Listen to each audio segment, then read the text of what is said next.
Hi, good to be with you again, Nima. Now, Mr. Day, you have some very deep connections with humanitarian organizations around Ukraine. Just about an hour ago, you got some updates on what's happening there. So tell us what you learned. Yeah, that's right. I think you'll probably be the first in Canada to get these updates. This information is less than an hour old.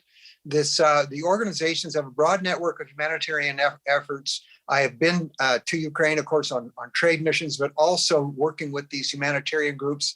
So this is verifiable information, very current, and I think you're going to be interested in this. First of all, just to the north, and they operate men's rehab centers, homes for widows, widowed for various reasons, and also orphanages and schools.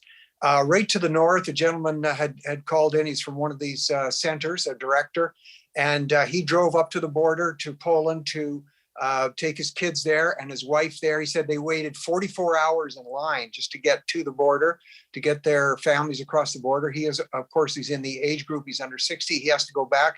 He said the response at the border from local towns bringing out food, bringing out water and provisions for them was amazing. Now, in the town of Jatorma, which is slightly to the west and to the north of Kiev, only a couple of missiles have been fired in there so far.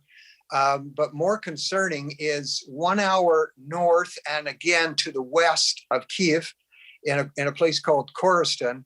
They're really getting hit hard by the missiles. It's a manufacturing area, but it's a poor area.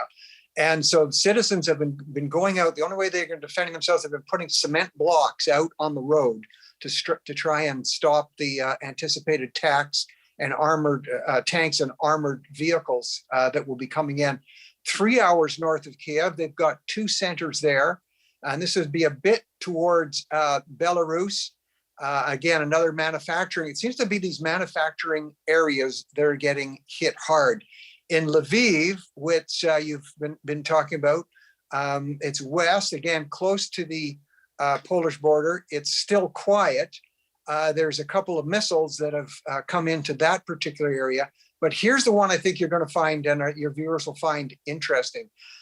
Down to the south and near the Black Sea, there's a community there, and you hear this term gypsies, which are really Ukrainian Roma folks, and they operate there. They've got a large camp there because most of these men work in the mines, so they are very familiar with running equipment. They're hardworking people, but they live in their own area.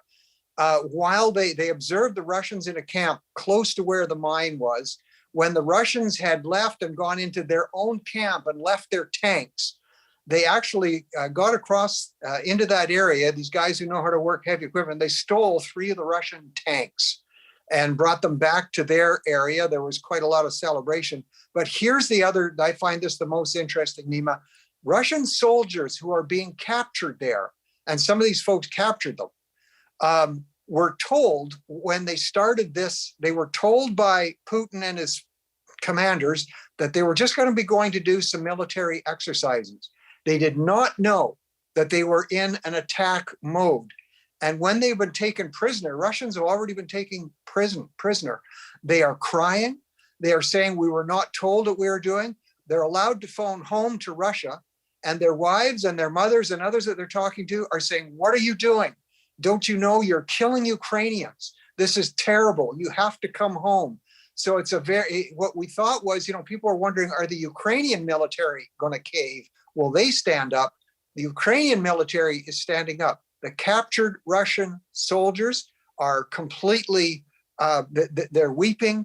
They're completely devastated by what is happening. So these reports are like about 1 hour old, Nima.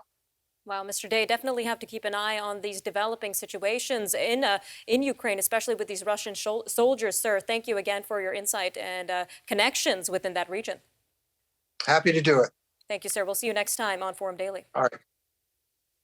Coming up after the break, more news from around the world as the UN General Assembly opens its first emergency session in decades. We'll be right back.